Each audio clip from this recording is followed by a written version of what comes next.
What if I told you the Amazing Digital Circus isn't about artificial intelligence or virtual reality at all? What if the entire circus is a digital purgatory, a place where souls are cleansed before they disappear forever? Every glitch, every smile, every game could actually be a test, a step toward the final release from existence. Maybe this circus isn't a prison created by code, but a purgatory created by guilt. This theory changes everything you thought you knew about the Amazing Digital Circus. And once you see the clues, you'll never look at Caine or Pomni the same way again. Setting the scene. We know that 6 people are trapped inside a digital circus. Their real bodies are gone, replaced with cartoon shells.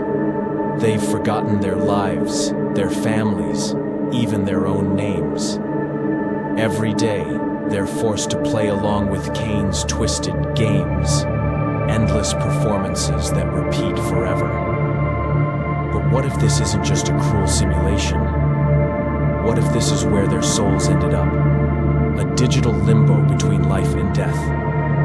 A place where the human mind is reborn in code, until it's ready to fade completely.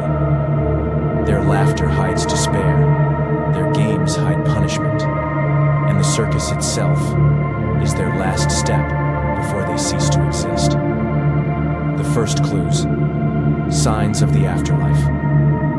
Pomni arrives confused, disoriented. Her panic mirrors the moment a soul realizes it's no longer alive. She clings to logic, desperately trying to find a way out.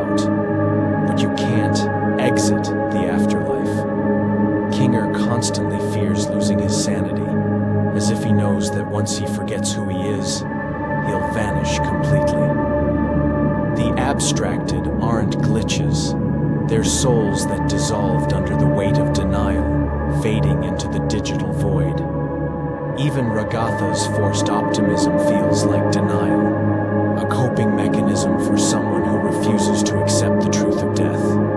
And then there's Caine, the ringmaster, who calls himself the caretaker. But caretaker of what?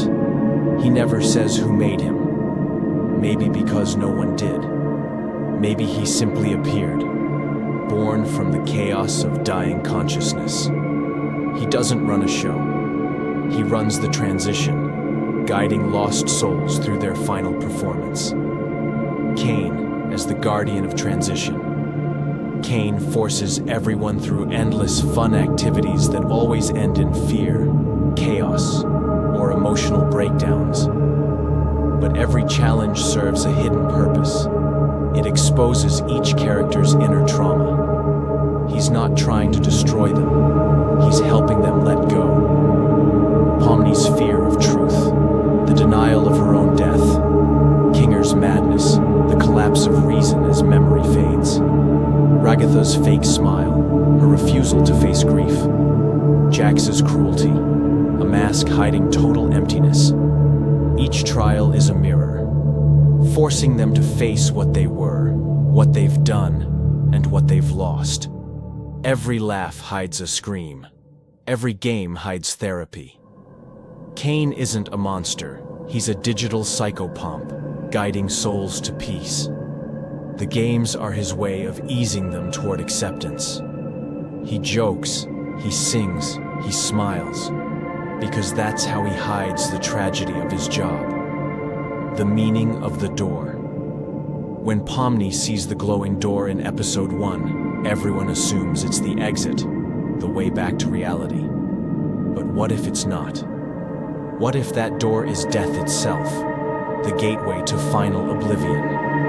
The true exit from the digital limbo. Caine's panic when she approaches it isn't fear of rebellion. It's sorrow. He knows she isn't ready. That if she crosses it before accepting her fate, she'll vanish into nothingness. That's why the door flickers. It only appears when a soul is close to letting go, when belief and acceptance align. It's not an escape hatch. It's a mirror showing the truth. That freedom doesn't mean going back. It means moving on. Pomni must believe there's no way out, because only by accepting her death can she finally be free. Who Caine really is? Some say Caine is just an AI gone rogue, like AM from I Have No Mouth and I Must Scream. But what if that's not the case at all? What if Caine isn't artificial intelligence, but artificial afterlife? Maybe he was once human, the first consciousness ever digitized. Maybe he died before his experiment was finished, and his soul got trapped inside the system. Now he's the eternal guide, helping others cross over, even though he himself never can. His smile is permanent because he can't express pain anymore. His laughter hides centuries of loneliness. Every time someone fades, he's left behind to start again. Another performance, another cycle, another loss. Caine's tragedy isn't that he's evil, it's that he's stuck. Between machine and soul, code and eternity, he saves everyone but himself. Ending/conclusion. The Amazing Digital Circus isn't a show, it's a purgatory.